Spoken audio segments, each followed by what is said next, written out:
हर शेख अल्लाह के दरबार में हिसाब है। कुछ ईरानी ज़ाहिर कहते हम करबला गए तो 40 के दिन थे, हर बंदा कह रहा था आप हमारे घर आए, हमारे घर आए। कहते हमें जल्दी करबला पहुंचना था, हम नहीं रुके।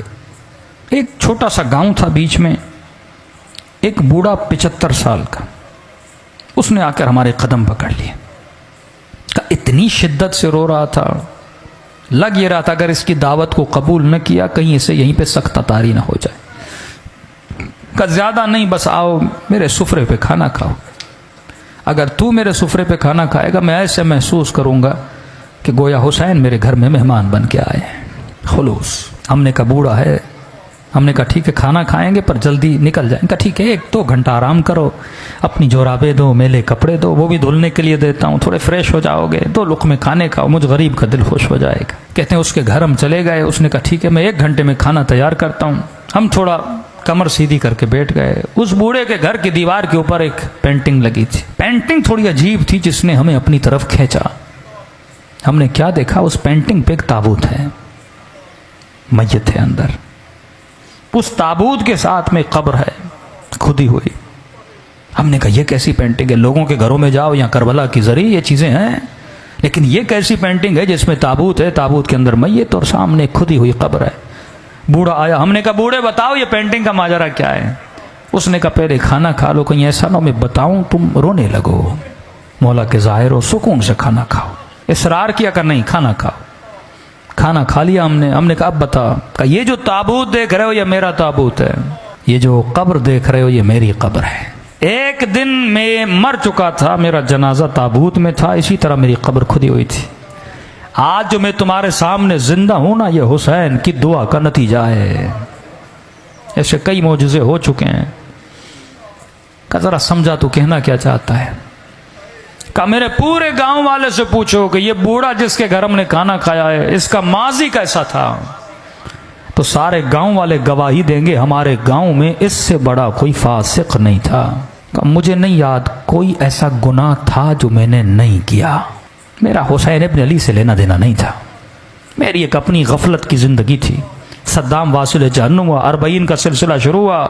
मैंने देखा जोक दर जोक कुछ लोग हैं जो करबला हुसैन की ज़ियारत के लिए जा रहे हैं। मेरा दिमाग तो था ही शैतानी ना।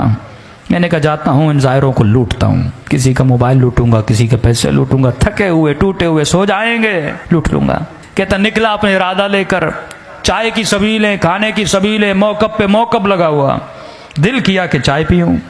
एक मौकब पे गया, मैंने कहवा उठाया, पीना चाहा। उस जवान ने मुझे पहचान लिया कि मैं चोर हूँ। उसने कहा कहवा नीचे रख, ये सबील हुसैन के ज़ायरों के लिए है, चोरों के लिए नहीं है, दूर हो जा हमारी सबील से। बुरा लगा, मैंने कहा कोई बात नहीं, आगे दूसरी सबील से पी लूंगा। आगे बढ़ने लगा, एक बूढ़े ने देखा जो सबील के अंदर था, कहा इधर आ। मैंने कहा क्यों आऊँ, चाय तो तुम पिलाने नहीं देते। कहा शर्म नहीं आती, सारे गांव वाले मदद कर रहे हैं, हुसैन की ज़ाहिरों की खिदमत कर रहे, तू खिदमत नहीं करेगा।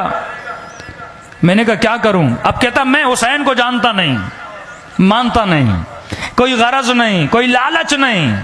मैंने कहा ऐसे क्या मदद करूं। कहा देख चाय बना रहे हैं, चीनी खत्म हो गई, 2 किलो चीनी लेकर आ। मैंने कहा ठीक है, बगैर गरज के ना, आप न्याज करते हो, जहन में कोई सोच है ना, मौला हुसैन मदद करेंगे, कब्र में क़यामत में सैयदा को अजर देंगी मेरे आंसुओं के बदले। कहता नहीं मेरा कोई जहन में पसे मंजर नहीं। मैं गया, 2 किलो चीनी ली। वापसी पे एक और सबील थी जहाँ चाय चल रही थी। मैंने कहा चाय यहाँ पीऊँ फिर जाऊँगा। उसने बोला भी तो अब उसकी चाय नहीं पीऊँगा। इज्जत नफ्स ने मुझे रोका। मैंने चीनी इसके टेबल पर रखी, चाय पीना चाहिए।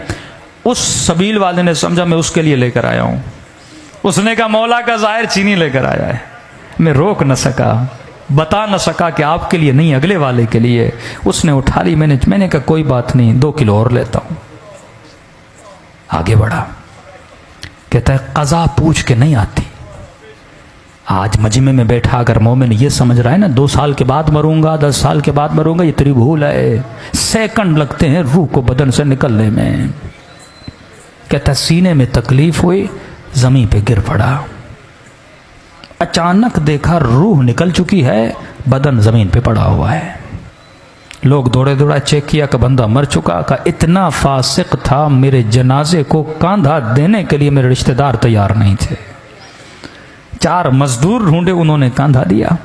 समझ रहा था ख्वाब देख रहा हूं, लेकिन जब अपनी खुदी हुई कब्र को देखा, ताबूत पे अपने जनाजे को देखा, मैंने कहा ख्वाब नहीं, मर चुका है।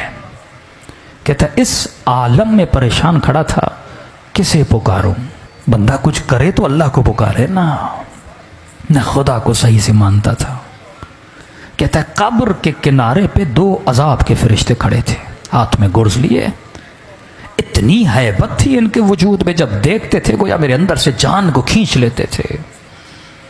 समझ गया उतरूंगा, कब्र का दरवाजा बंद होगा, अजाब शुरू हो जाएगा। कहता मेरा वजूद कांप रहा था, किसे पुकारूं, कौन आएगा मदद के लिए। इतने में मेरे पीछे से एक मीठी सी आवाज आई, और आवाज ने मलाइकों को मुखातब किया, आए मलाइकतुल्लाह, मेरे दोस्त को डरा क्यों रहे हो। मैंने कहा कौन है इस आलम में मुझे अपना दोस्त कह रहा है। कहता है मुड़ के देखा तो मलाइकों ने बड़े अदब से इसे झुक के सलाम किया और कहा अस्सलाम अलैका या अबा अब्दुल्लाह अल हुसैन, हुसैन शहीद करबला।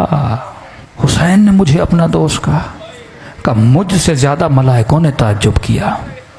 कहा मौला ये रहा इसका नाम अमाल, दूर दूर तक आपके किरदार किसके अंदर खुशबू नहीं है, ये आपका दोस्त कैसे बना। इमाम ने कहा अगर दोस्त न होता मेरी सबील पे 2 किलो चीनी न देता।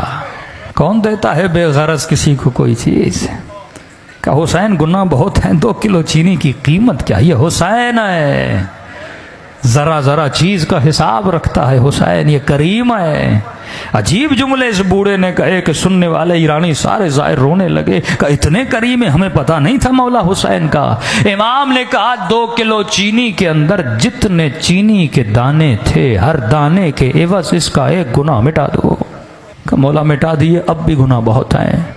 कहा 2 किलो लेने गया था, ली नहीं थी। अगर तू करबला जाने की नीयत करे, बीच में मर जाए ना, सवाब लिखा जाएगा। आया तो था ना, नीयत तो की थी ना।